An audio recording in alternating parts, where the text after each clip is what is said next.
గోంగూరతో రోటి పచ్చడి చేశానండి. ఎలా చేయాలో చూపిస్తాను.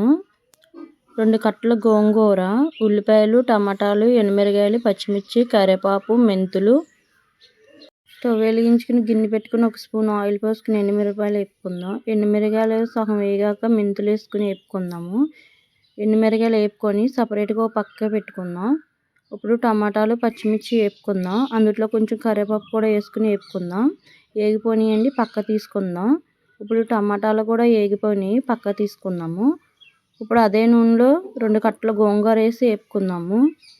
గోంగూర ఆయిల్లో మగ్గితే పచ్చడి బాగుంటుందండి, టేస్ట్ బాగా వస్తుంది.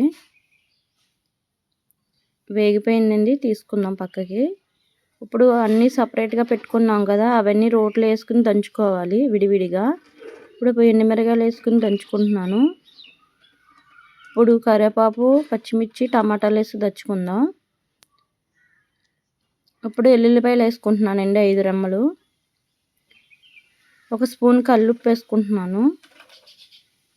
ఇప్పుడు గోంగూర కూడా వేసుకుని దంచుకుందాం మెత్తగా. చింతపండు గుజ్జు కూడా వేసుకుంటున్నాం, నిమ్మకాయ అంత సైజ్ అంతా. బాగా రుబ్బుకుందామండి. ఇప్పుడు ఉల్లిపాయలు కూడా వేసుకుందాం. నేనైతే 2 ఉల్లిపాయలు తీసుకున్నాను. కచ్చాపచ్చాగా దంచుకుందాము. ఇప్పుడు తాలింపు పెట్టుకుందామండి. తాలింపుకి కావాల్సినవి పచ్చెనపప్పు, జీలకర్ర, ఎల్లుల్లిపాయలు, ఆవాలు, ఎండుమిరపకాయలు, కరివేపాకు. అదే కడాయిలో 2 స్పూన్లు ఆయిల్ పోసుకుని కరివేపాకు ఫ్రై అయ్యాక తాలింపు దినుసులన్నీ వేసుకుని ఫ్రై చేసుకోవాలి. ఇప్పుడు గోంగూర కూడా రుబ్బు పెట్టుకున్న గోంగూర అందుట్లో కలిపేసుకుని ఆయిల్లో మగ్గనివ్వాలి. మగ్గిపోయిందండి, గోంగూర పచ్చడి రెడీ అయింది. నా వీడియోస్ చూస్తున్నారు కానీ లైక్ చేయట్లేదండి. సబ్స్క్రైబ్ చేసుకోవచ్చు కదా అబ్బా, ప్లీజ్.